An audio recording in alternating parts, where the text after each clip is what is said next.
El Señor hoy tiene un mensaje que se encuentra en el Evangelio de Lucas, en el capítulo 10. Lucas es el evangelista que nos presenta a Jesús como el Hijo del Hombre. El Hijo del Hombre, ¿qué significa? Otro que es como yo, Jesús como yo, la verdad. Presenta a Jesús en su faceta humana, pero al mismo tiempo ese Jesús en su faceta humana es poderoso porque está revestido de la autoridad del Señor y lleno del Espíritu Santo. Y hace unas días el Señor me ponía este tema y me hacía ver algo que probablemente todos nos vamos a identificar esta mañana. ¿Cuántos de ustedes o quiénes de ustedes en los últimos tiempos han experimentado situaciones donde verdaderamente se sienten que no pueden hacer nada para resolver una situación? Levanta tu mano. Gloria a Dios. Yo también me apunto. Han habido momentos, tal vez en los últimos tiempos, donde hemos tenido circunstancias a veces puramente personales, donde vemos algo de nuestra vida que está tan diferente como nosotros quisiéramos, ¿verdad? Y vemos que, como dice la palabra del Señor, por más que me afane, no puedo hacer crecer ni un solo pelo de mi cabeza. Ni siquiera puedo levantarme un poquito más de estatura, tal vez con un poquito de ejercicio, ¿verdad? Un poquito. Pero la verdad, hay cosas en nuestra vida que somos totalmente incapaces de hacer nada. Pero hay otras circunstancias que son a nuestro alrededor, o vemos circunstancias de la vida de otras personas que nosotros quisiéramos hacer algo, poder hacer algo para transformarlo, y verdaderamente no está en nuestras manos. Me ponía el Señor ahorita la cara de Sergio enfrente y me vino porque cuántas veces él como médico, con toda la sabiduría y con todas las habilidades que el Señor le ha dado, se encontrará como otros tantos médicos ante casos que queriendo hacer un bien por la persona, están con las manos que no pueden hacer nada, ¿sí o no? Pues hace unas semanas, estando aquí sentada en ese lugar, el Señor me puso este tema y me mostró a mí y me hizo ver cómo yo no puedo hacer nada, si no es depender de Él. Y de eso se va a tratar este día, este tema. Vamos a ir al capítulo 10 de Lucas y vamos a leer del 25 en adelante. Acompáñenme, por favor.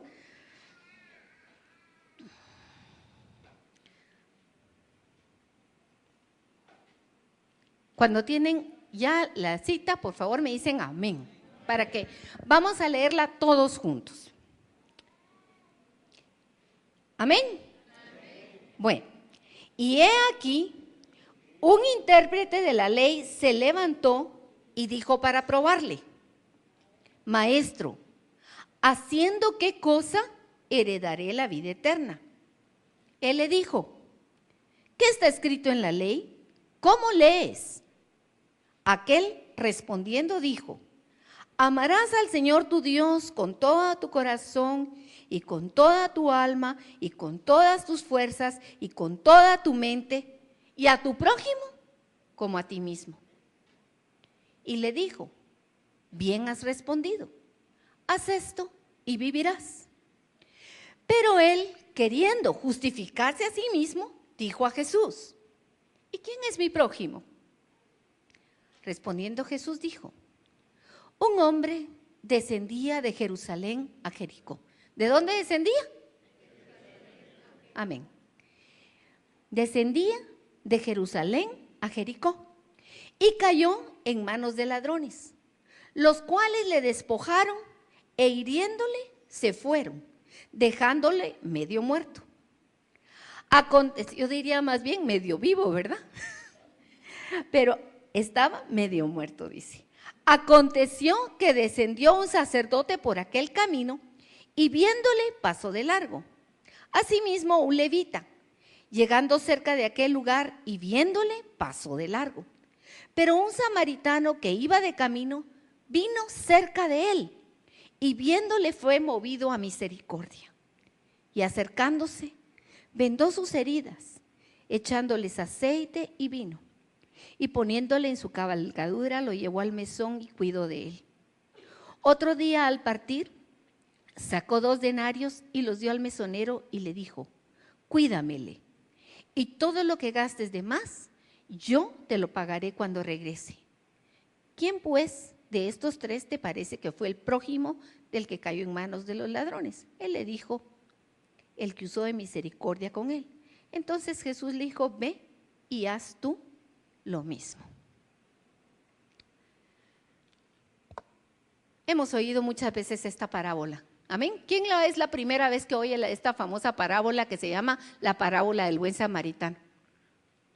Ya que no hay ninguno. Todos la hemos oído muchas veces. Y la mayoría de veces en que hemos oído este tema, lo hemos oído enfocado a qué cosas hacer, a que hagamos las cosas como las hizo el buen samaritano. Pero hoy el Señor me ponía que lo viéramos desde otra perspectiva. Y para eso nos vamos a empezar yendo al tema de ubicarnos en dónde está realizándose esa acción. Porque aunque es una parábola, la parábola es un método de enseñanza que usa el Señor, pero también se usa en otras culturas para pasar por medio de una situación que no es real, pero sí puede serlo, una enseñanza.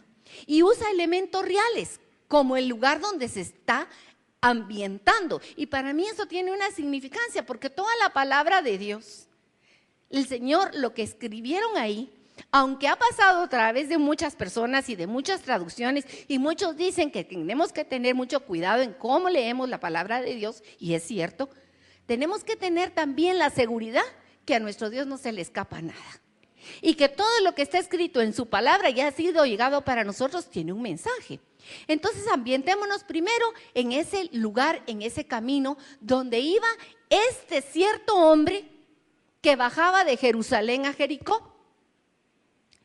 Ese camino de Jerusalén a Jericó tiene varias situaciones que tenemos que ver. Es un camino relativamente corto.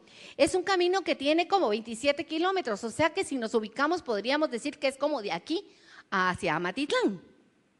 Pero tiene una gran diferencia, porque la situación de Jerusalén, la altura de Jerusalén está más o menos a 700 metros sobre el nivel del mar y Jericó se encuentra más o menos a 250 bajo el nivel del mar. O sea que imagínense, bajar 27 kilómetros en cuestión de media hora de una altura a esa otra, debe ser un camino verdaderamente pendiente. Además de eso, es un camino con muchas como curvas, podríamos decir, bastante sinuoso. Es un lugar bastante árido y por ahí están las cuevas de Qumran, fíjense, y es un lugar que se prestaba, sobre todo en los tiempos de Jesús, para los asaltos. Había muchos lugares donde esconderse, además era un camino poco transitado, bastante solitario. Nos podemos ubicar, ¿verdad? Bastante solitario.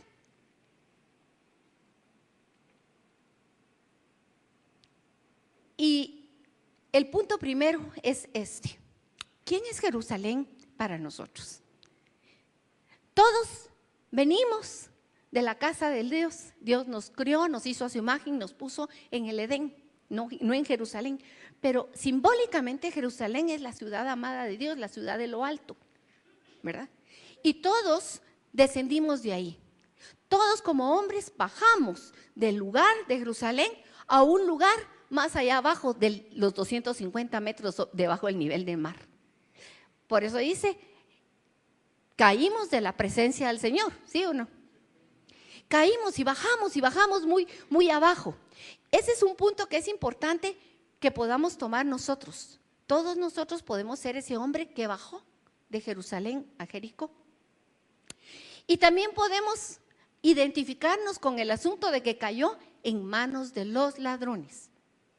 Nosotros caímos en manos del ladrón, no de los, sino del ladrón. ¿Quién es el ladrón? El que viene a robar, a matar y a destruir. ¿Quién es el que se robó a los hijos de Dios y les robó con el engaño la presencia? Todos sabemos quién es. Ese ladrón está descrito en Juan 10:10, donde Jesús habla y dice que el buen pastor es Él y que Él es el buen pastor que viene a dar su vida por las ovejas, pero también habla de ese ladrón que roba, que mata y que destruye. ¿Qué te ha robado a ti?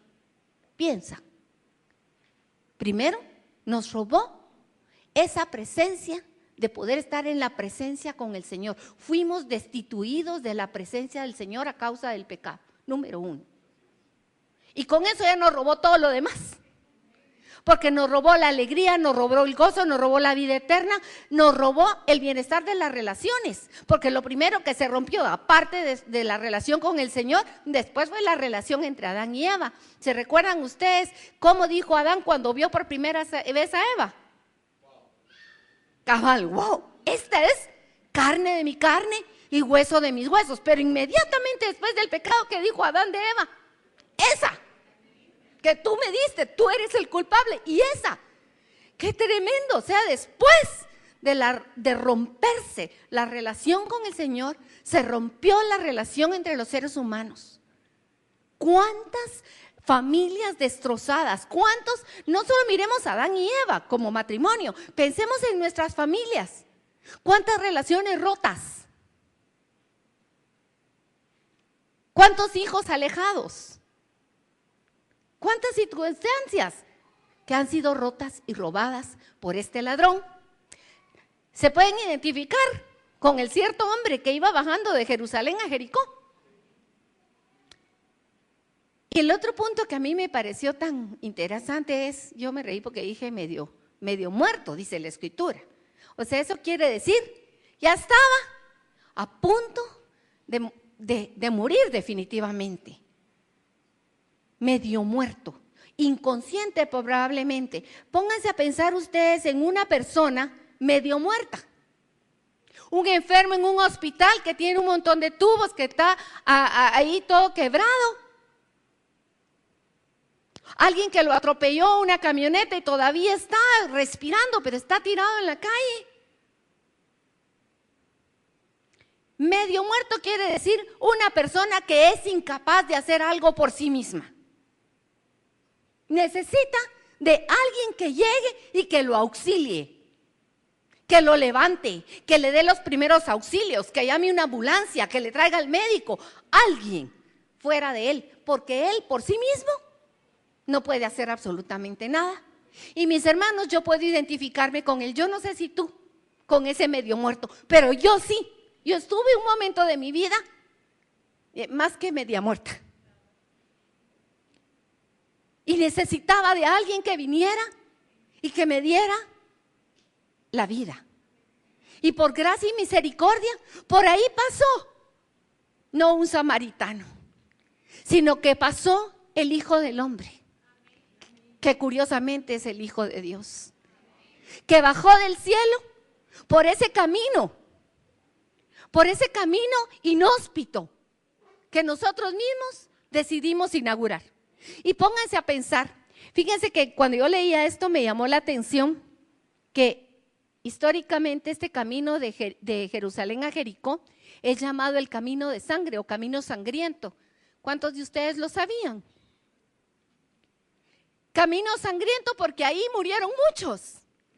Pero qué casualidad que Jesús usa este ejemplo, porque el camino de Jesús, el camino que Él bajó, está marcado con sangre desde que nació hasta el último momento de su vida. Es el camino de la sangre de Jesús. Y el camino de Jerusalén a Jericó era porque ahí quedaba la sangre de muchos hombres. Pero en el camino del cielo para venir a rescatar a nosotros, la sangre que quedó derramada como testimonio del amor eterno de Dios, fue la sangre del Hijo único de Jesucristo, el Hijo único de Dios. Y eso a mí me conmovió tanto, porque el Señor me hacía ver ese día, que yo lo vi como una película, y me vi aquí en el suelo, enfrente del Señor, sin poderme mover, sin poder hacer nada por mi vida, sin poder cambiar nada. Y el Señor me dijo, yo sí puedo. Yo te puedo cargar. De hecho, lo que Jesús hizo con y antes de pasar al otro quiero que esté segura, ¿se pueden identificar ustedes con el medio muerto? Si hay alguno que no me dice, y podemos al final platicar un ratito. Pero el Señor me hacía ver esa imposibilidad de ese hombre que estaba tirado en el camino de hacer algo por sí mismo. Si verdaderamente no pasa por ahí ese samaritano, él termina muerto. Porque ningún otro hombre que pasaba, y eso es algo que a mí también me impactó. Fíjense que siempre hemos oído como, a la que pura lata el fariseo y el levita que pasaron y no ayudaron para nada al hombre que estaba ahí tirado. Pero yo ahora que preparaba el tema, caí en la cuenta de algo muy importante. Ese hombre, ese fariseo y ese levita conocían las escrituras y ellos sabían que tocar a un muerto era contaminarse.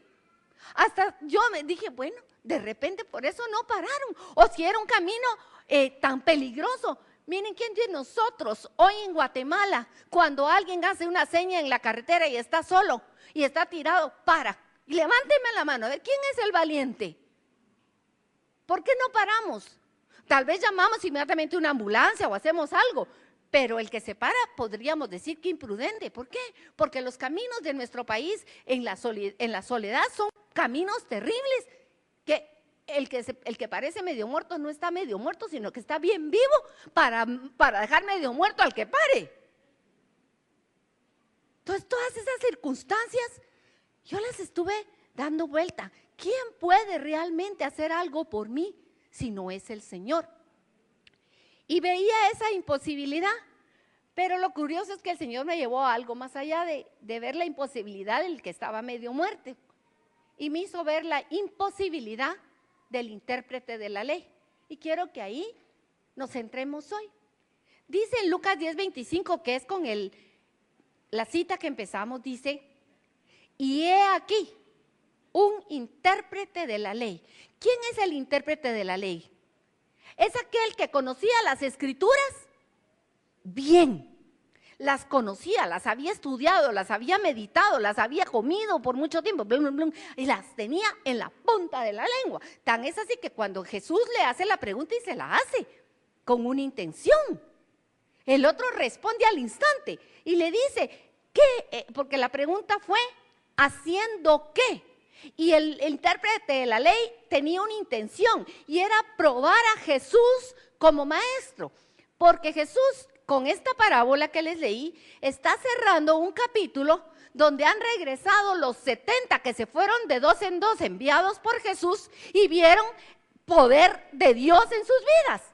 Porque dicen, regresamos, vimos que liberamos a muchos. Y Jesús les dice, no se alegren de eso, alégrense de que sus nombres estén escritos en el libro de la vida. Vamos a hablar un poquito más adelante de esto. Pero aquí que estaba oyendo todas esas cosas que Jesús les estaba hablando a sus discípulas, quiso probar a Jesús, quiso saber, yo más que saber, lo que quería era hacer caer a Jesús en una trampa en las mismas escrituras. Y le pregunta, ¿qué debo de hacer para ganarme la vida eterna? Y muchos de aquí podrían decir, ¿qué debo de hacer? Y la realidad es que si nosotros hemos recibido a Jesucristo en nuestra vida, sabemos que no se trata de hacer. No se trata de qué cosas tengo que hacer. No se trata de a cuántos tengo que ir a recoger al camino, porque si se tratara de solamente eso, mis hermanos, o ahorita nos vamos y hacemos la misericordia con alguien y ya estuvo. Pero no se trata solo de eso. No quiero excluir la misericordia porque ese es el tema de la parábola, pero no es el punto que el Señor me hacía ver para nosotros hoy. La pregunta del intérprete de la ley fue, ¿qué debo de hacer? Y la respuesta que él dio, vamos a las escrituras, por favor. Cojan su Biblia. ¿Qué está escrito en la ley? Le pregunta Jesús. ¿Cómo lees? Y dice que aquel respondiendo dijo, leamos todo, amarás al Señor tu Dios con todo tu corazón y con toda tu alma y con todas tus fuerzas y con toda tu mente, y a tu prójimo como a ti mismo. ¿Quién puede? ¿Quién puede amar así a Dios? ¿Quién todos los días, desde que se levanta hasta que se acuesta y mientras duerme, con su corazón lo tiene solo en Dios? ¿Quién tiene sus pensamientos? Porque el alma es pensamientos, su voluntad, sus decisiones, su corazón, sus afectos, con toda la mente, con todo el alma, con todo el corazón, con todas las fuerzas. ¿Quién puede? Pero eso es lo que está escrito. El intérprete de la ley respondió bien, de acuerdo a las escrituras. Pero la letra en sí misma, la letra dice, la palabra misma también, mata. Porque la palabra de Dios tiene que ser escudriñada, pero con la luz del Espíritu. Porque es una carta de amor de Dios para sus hijos.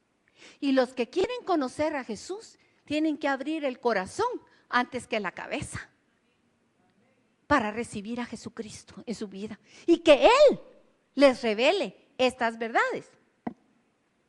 Y este hombre en realidad estaba imposibilitado de cumplir, así como el hombre que fue asaltado y dejado muerto en el camino estaba imposibilitado de auxiliarse a sí mismo. Este intérprete de la ley estaba imposibilitado de poder cumplir lo que sí sabía de memoria. Por eso es que cuando Jesús le dice, vaya usted a hacer lo que dice las escrituras, se quedó así, bueno, ¿y quién es el prójimo? Le cambió la conversación. Explícame, ¿será que ese no entendía quién era el prójimo? Por supuesto que sí, si entendía las escrituras, las conocía, pero él quería zafarse porque se dio cuenta que era una imposibilidad. Y mis hermanos, eso es lo primero que tenemos que tener claro. Aquí ninguno podemos decir, yo amo a Dios con toda mi alma, con toda mi mente, con todo mi corazón, con todas mis fuerzas, porque estaríamos mintiendo. Porque si fuera así, ninguno pecaríamos. Y el Señor dice en su palabra que todos pecamos. Así que una de dos, o somos nosotros los mentirosos o hacemos mentiroso a Dios. Una de dos.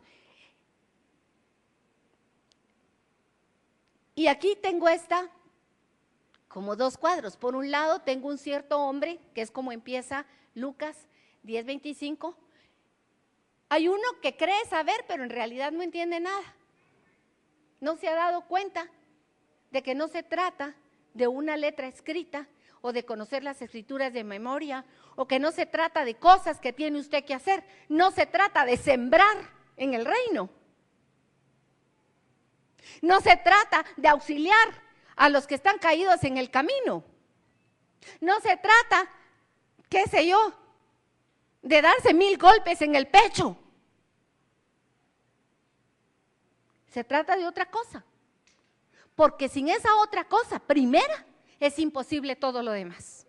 Porque hay algo primero, y lo primero es que yo no amé a Dios. Fue Él el que me amó a mí. Y porque me amó Él a mí primero, Él bajó del cielo y vino y dio su sangre en la cruz y pagó el precio de mis pecados, para que si yo creo en Él, y esa es la condición, la fe, si yo creo, paso de la muerte a la vida. Y entonces, en ese momento que paso de la muerte a la vida, Jesús toma mi lugar. Jesús toma mi vida y Él en mí es capaz de hacer todas esas cosas. Pero yo por mí misma no puedo nada. ¿Hay claridad? Y por otro lado, este hombre que ni se dio cuenta que fue asaltado y dejado golpeado. No se dio cuenta que no podía hacer nada para sí mismo porque estaba medio muerto. No se dio cuenta de su situación, era apremiante. Y nuevamente hago la pregunta, ¿te puedes identificar ya no solo con el medio muerto, sino con el otro? Tal vez hasta en un momento de tu vida tú creíste que podías hacer algo, o incluso hoy estás pensando que tú puedes hacer algo para tener la vida eterna.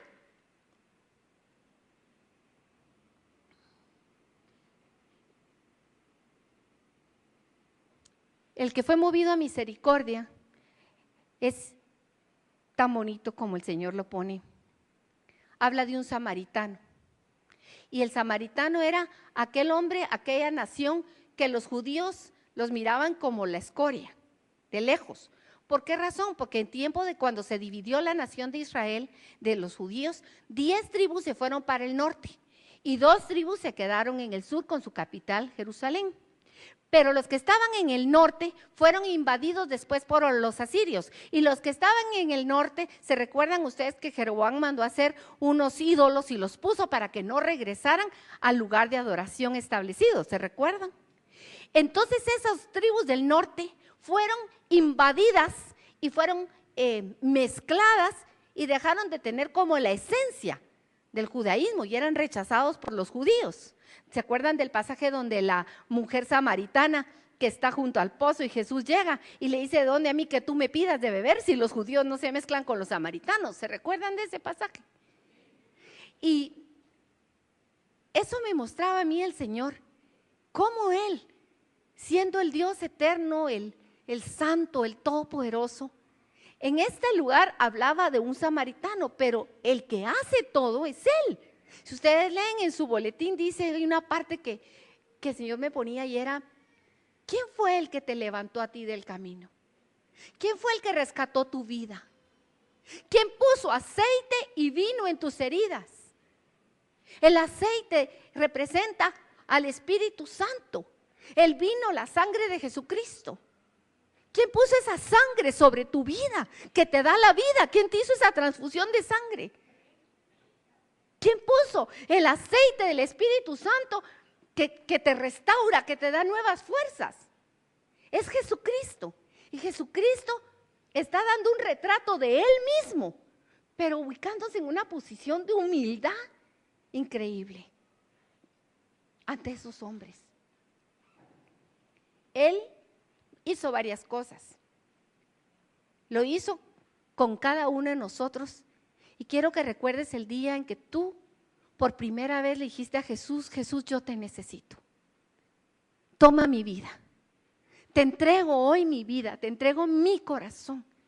Señor, perdóname. Y Jesús te tomó, te levantó en sus brazos y te puso, dice, sobre una cabalgadura. Él te hizo más que eso. Él, puedes ver a esa oveja que Él cargó sobre sus hombros. Esa oveja, ese hombre eras tú. Te cargó, te llevó a un lugar de refugio, a su propio corazón, te envolvió en sus brazos, te cuidó. ¿Cuánto tiempo te ha cuidado el Señor poniéndote aceite y vino en tus heridas? Y tenía que irse Jesús, dice, es necesario que yo me vaya, les dijo a sus discípulos, porque si no, no viene el Espíritu Santo. Te dejó a cargo del mesonero, del Espíritu Santo. Te dejó en sus manos para que no estuvieras solo, nos dejó en sus manos para que tuviéramos a quien acudir cada vez que necesitamos. Pero aquí es donde se entra a veces una batalla, y es porque después de medio muertos, que ya podemos medio abrir los ojos, Jesús ya no está enfrente, se fue al cielo y está sentado a la derecha del Padre y ha dicho que vendrá, pero nos dejó en manos del Espíritu Santo. Pero a veces no hemos dejado que ese Espíritu Santo, que el Espíritu Santo ministre nuestras heridas, sino que nos queremos levantar, quitarnos todo y salir corriendo e ir a hacer nosotros las cosas como que sí podemos, cuando en realidad no podemos hacer nada. Y esa es la batalla, pero es importante que lo veamos porque en esta lucha que tenemos a diario, y por eso les decía, qué importante ver esta parábola, pero no solo como el final, no solo esa porción, sino en el contexto que Jesús lo estaba dando, porque Él estaba en un discurso con muchos de sus discípulos ahí, y Jesús está empezando el capítulo 10, les está diciendo, miren mis amigos, miren mis hermanos amados. Yo les estoy poniendo como un poquito de sal y pimienta, me imagino ahí a Jesús hablándole a sus discípulos, acercándolos. Miren, y hay mucho trabajo que hacer. Hay muchos hombres y mujeres que necesitan oír el mensaje de la salvación.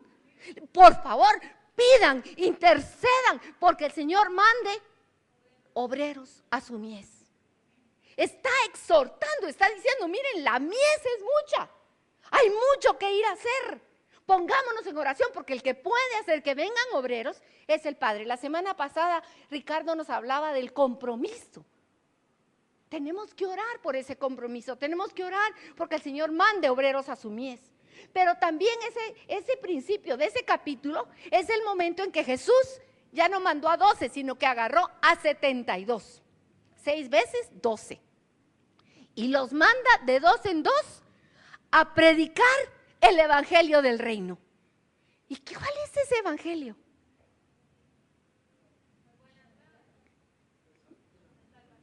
La salvación. Las buenas noticias eran, el rey ha venido, el Dios eterno se ha acercado, el reino de Dios se ha acercado. Arrepiéntete. Arrepiéntete porque Dios quiere tu vida, quiere que tú te entregues a Él, quiere hacer maravillas en tu vida. Él está aquí y junto con el mensaje de salvación iba el poder de Dios sanando enfermos, liberando a los que estaban endemoniados. ¿Se recuerdan? Limpiando a los que estaban leprosos. Y estos 72 se fueron. Y dice que regresaron pegando de brincos con Jesús y le dicen, Jesús, hicimos maravillas y fueron liberados fulano y sutano y contaron. Y Jesús emocionado de verlos que regresaban y que ellos venían contentos. Y les dice, hey, momentito, no se alegren de eso, porque yo veía a Satanás que caía como un rayo, dice la palabra. Como un rayo. Jesús lo veía caer como un rayo a Satanás. Pero eso no es lo importante, les dice. Lo importante es que ya sus nombres están escritos en el libro de la vida.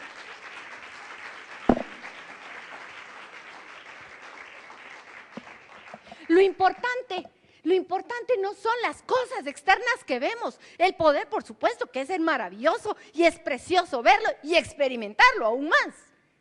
Porque cuando uno lo experimenta y uno puede primero ser liberado uno mismo. Yo no sé quién ha sido liberado, pero yo recibí liberación. Y yo he recibido sanidad también. Y he visto el poder de Dios en mí, pero el Señor me ha dado también la oportunidad de ver a otras personas ser liberadas por el poder del nombre del Señor. Y es maravilloso ver a una persona que estaba atada y que estaba sin poder casi ni respirar y de repente vuelve a la vida. Es un milagro maravilloso. Amén. Es un milagro maravilloso. Pero este evangelio del reino, que es maravilloso, también solamente entran en él aquellos que están desesperados por entrar, aquellos que están como el hombre tirado que necesita de la salvación. Porque los que creen saber, Él vino por los que están enfermos, por los que necesitan un médico. Y esa es la pregunta del millón. ¿Quién se sabe aquí necesitado del Señor? Ese es el punto.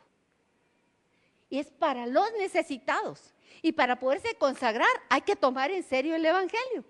Además, resulta que media vez ya hemos sido sanados, ya hemos sido montados en la cabalgadura y el mesonero, el Espíritu Santo, ha estado cuidándonos y limpiándonos. No nos vamos a quedar en cama para siempre.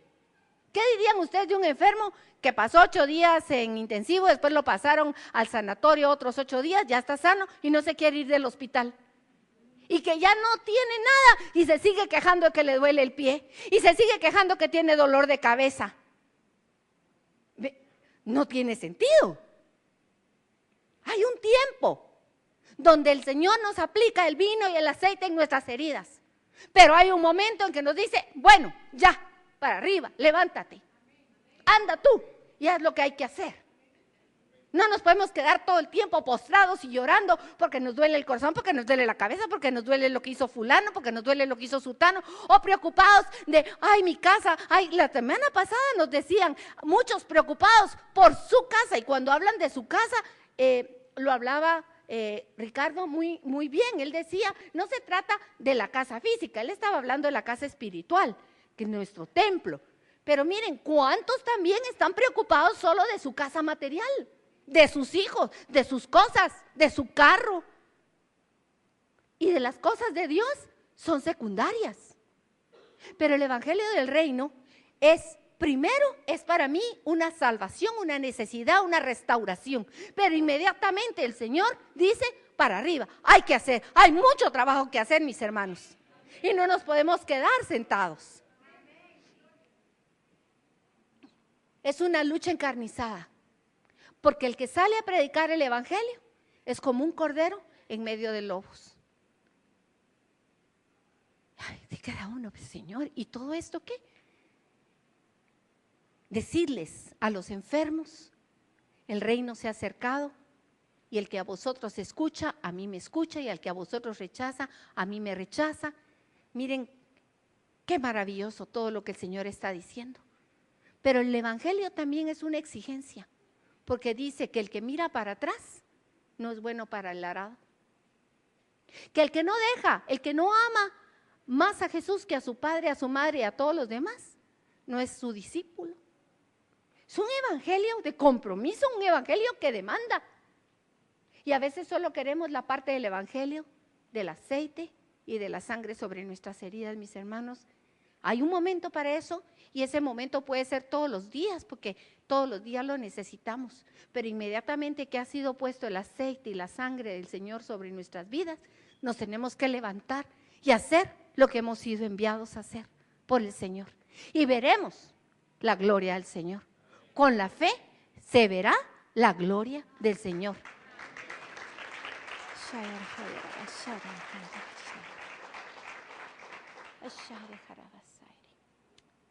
Yo compartí esta semana con una hermana acerca de esta victoria que tenemos, que el Señor nos ha dado. Algo que el Señor me mostró con respecto a la oración. Cuando Moisés iba corriendo con todo el pueblo, huyendo de Faraón, llegan al mar y se encuentran ante el mar, y por atrás vienen aquellos, el ejército de Faraón. Y entonces Moisés se voltea a orar a Dios. Y lo impresionante es la respuesta de Dios a Moisés en ese momento. Y le dice, deja de clamar, levanta la vara. No sé quiénes han leído ese pasaje, pero a mí eso me ha dado un consuelo y una alegría del Señor tremenda. Desde el momento mismo que Cristo viene a nuestra vida, nos sana, nos restaura, nos levanta, nos liberta, nos ha dado el poder de su nombre.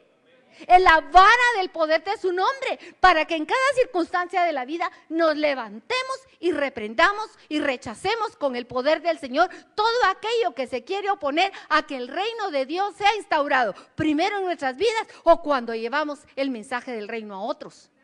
Hay un momento para orar con poder, mis hermanos, con el poder del nombre del Señor Jesucristo. Y te lo digo a ti que tal vez no lo haces. Al Señor la gloria, al Señor la gloria. Tal vez tú oras muy encalladito para ti mismo y de pedir, esa es otra porción de la forma de orar, pero hay un momento para orar con poder. Y hay otro momento que es para decir, Señor, hágase tu voluntad. En medio de la tribulación, en medio de las circunstancias que no están ya para nosotros, Señor, yo oro en tu nombre y con poder. Pero también reconozco tu señorío y sé que nada escapa de tu mano y que tú tienes un propósito en esto, tú sabes por qué. ¿Se recuerdan de la oración de Daniel y de los amigos de Daniel, perdonen? Cuando Nabucodonosor los pone contra la espada y la pared y les dice, miren, si ustedes no se postran y adoran a la estatua que yo mandé a hacer, se van al horno. Ay, mira, ni discutamos el asunto, le contestan, porque el Dios al que servimos puede librarnos y lo hará. Y esa es la oración de poder. El Señor a quien servimos puede librarme de lo que sea y lo hará. Esa es mi confianza en mi Padre bueno.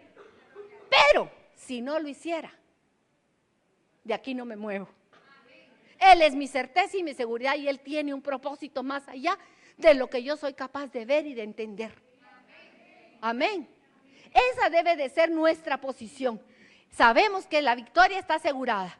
Y a veces hay que pasar circunstancias no tan agradables, pero sabemos que Satanás es un enemigo vencido, derrotado y que va en desbandada y huida.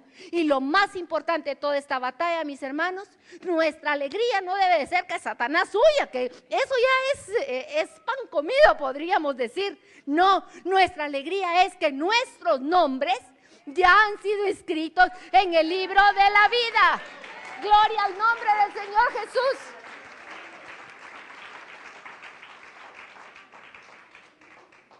Separados de mí, nada podéis hacer. Y este punto es tan esencial. Con esto empecé, con un hombre medio muerto tirado en el camino, que no puede hacer nada por sí mismo. O con un intérprete de la ley que se las sabe todas, pero tampoco puede hacer nada por sí mismo. Porque no se trata de ti, sino que se trata de Él.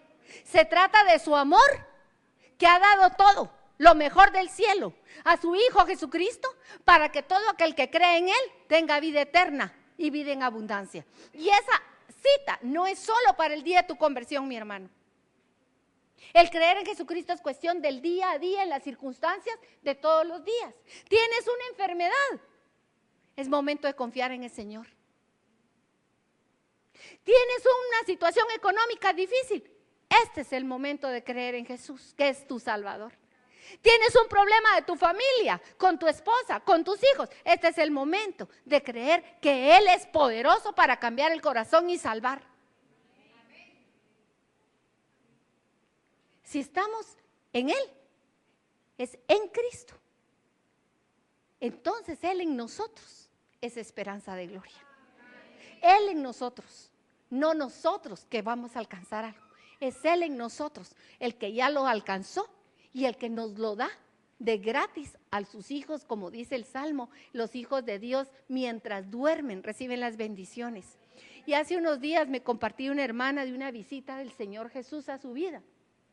Estando ella dormida, el Señor la visitó en una circunstancia así como la que yo estaba ahí ese día, imposibilitada de hacer nada, con las manos sobre las manos y solo, Señor, con ganas de llorar.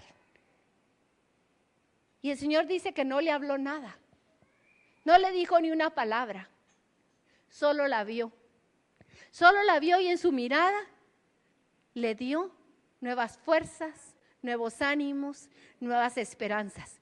Y cuando se levantó, sucedió algo que cambió la circunstancia en que ella estaba afligida.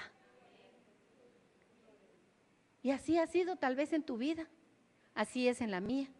Yo te exhorto, mi hermano, tus ojos en Cristo Jesús, tus ojos en Jesucristo. Él es a quien debes de ver. Él lo dijo claramente, sin mí, nada. Sin mí, nada, nada.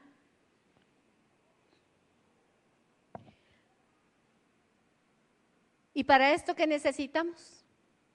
Ser como niños. Acompáñenme por favor a Mateo 11:25 y luego a Mateo 18:2.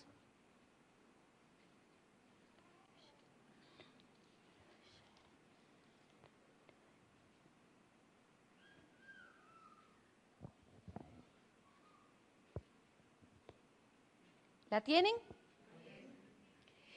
En aquel tiempo, respondiendo Jesús dijo: Te alabo, Padre, Señor del cielo y de la tierra, porque escondiste estas cosas de los sabios y de los entendidos y las revelaste a los niños. Sí, Padre, porque así te agradó.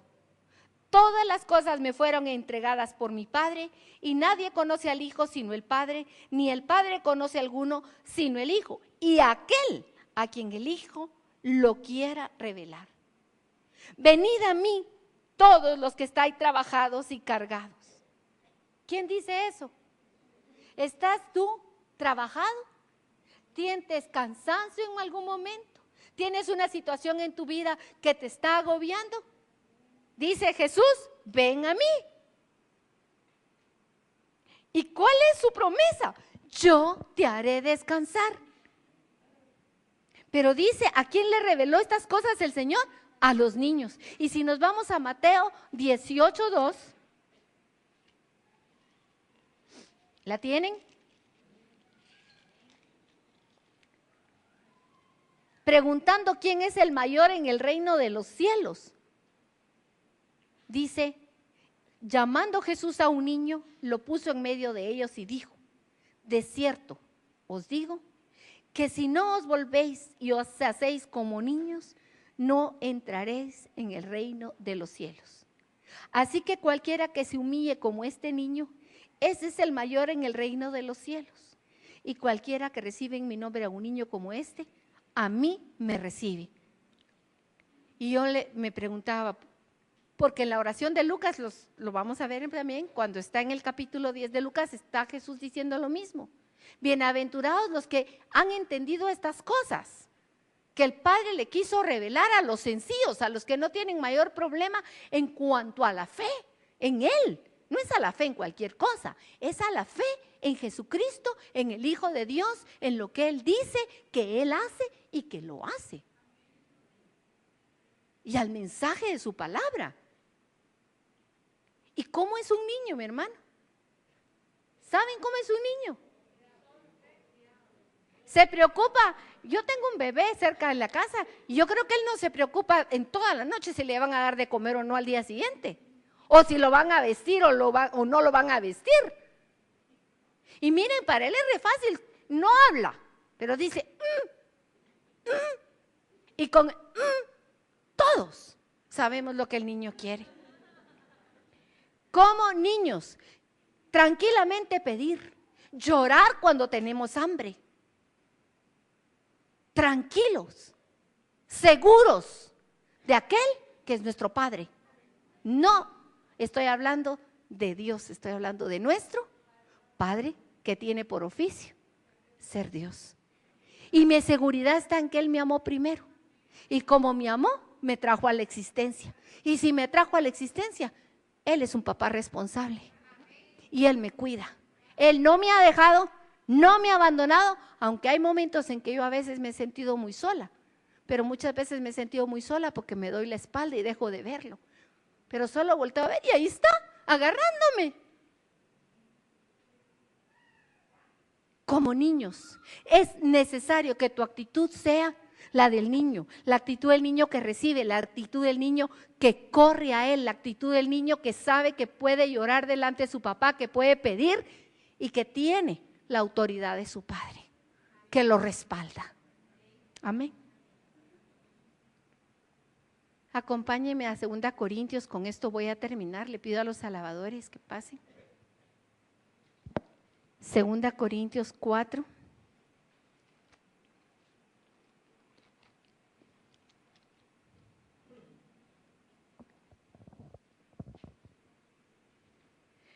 Perdón, antes de irnos para ahí, quiero que vayamos a Lucas, antes de irnos a 2 Corintios, Lucas 10, porque quiero mostrarles algo, se me estaba yendo.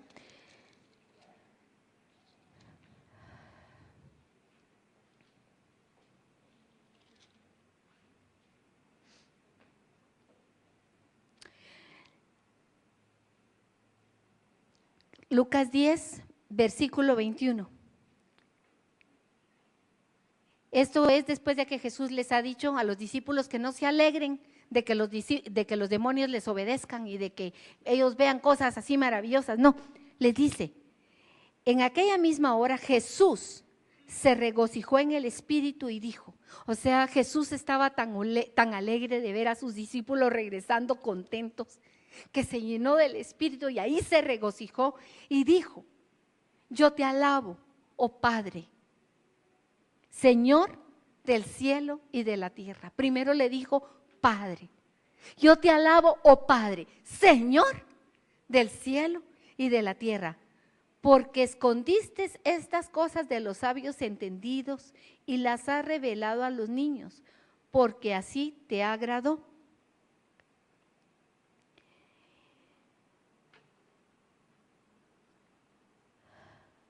Así te agradó. Estas cosas, ¿cuáles cosas? El poder del Señor, su amor eterno, su presencia, su seguridad. Estas cosas son para los hijos de Dios que le han abierto su corazón a Jesucristo. Pero como dice en Corintios 4, y con esto ahora sí, tenemos este tesoro ¿en dónde? ¿Quién eres tú? Un vaso de barro. ¿Pero qué tienes adentro si tienes a Jesús en tu vida? Un tesoro. Un tesoro en vaso de barro. ¿Por qué? para que la excelencia de ese poder que tenemos adentro sea de Dios y no de nosotros. Qué importante, mi hermano, es recordar a cada momento que todo éxito, que toda bendición que tenemos, que todo triunfo que tenemos es por su gracia, por su misericordia y no por mí. Y que aunque estamos atribulados en todo, podemos estar, sí, pero no angustiados, dice. Podemos pasar apuros, también, pero no desesperarnos. Y podemos estar perseguidos, también, pero estamos seguros que ni desamparados, ni derribados y no destruidos, mis hermanos. Amén. Mis hermanos, levantémonos hoy con gozo y démosle gracias a nuestro Padre y clamémosle a Él que nos dé la gracia de ser como niños, de poder danzar en su presencia, de poder humillarnos tranquilamente delante de su presencia y pedirle confiadamente, porque es un Padre bueno que nos ama y que ya dio todo para que nosotros podamos tener esa victoria que Él ya nos dio. Amén. Gloria al Señor. Oremos. Padre, gracias te damos esta tarde, Señor, por tu amor. Gracias porque tú me recogiste del camino, Señor. Gracias porque sé, en el camino seguro de regreso a casa. Gracias porque es por tu sangre, Jesús, que derramaste. Gracias, Jesús, porque no me abandonaste ni me dejaste sola ni huérfana. Señor, me has dejado en manos del mejor cuidador, del mejor paráclito, del Espíritu Santo, mi auxiliador. Gracias, gracias y gracias, gracias, porque Señor me has dado el poder de tu nombre. Gracias, Jesús, porque es cierto, Señor, que tú eres Dios, pero puedo decirte, Padre, tú, nuestro Padre que estás en el cielo, bendigo tu nombre, te doy gracias porque me has llamado tu Hijo y verdaderamente lo soy. Gracias, Jesús. Llena hoy mi corazón de tu presencia. Señor, yo no sé cuántos de aquí hoy necesitan aceite o vino en las heridas. Hermano, si tú necesitas aceite o vino en tus heridas, puedes acercarte y vamos a orar por ti, pidiendo al Señor que ponga aceite y vino en tus heridas. Pero si tú ya pasaste o hoy no tienes eso, sino que lo que tienes es gozo, también puedes pasar para alabar y bendecir el nombre del Señor y agradecer al Señor y bendecir su santo nombre. Pero no te quedes, ábrele tu corazón al Señor y dile, Señor, gracias por lo que has hecho por mí. Te amo, Señor. Yo quisiera amarte como dice el mandamiento, pero me doy cuenta que no, y que necesito que tú en mí hagas la obra que hace falta. Jesús, Jesús, lléname de tu presencia. Pon aceite en esa área donde necesito. Pon aceite, Señor. Restáurame.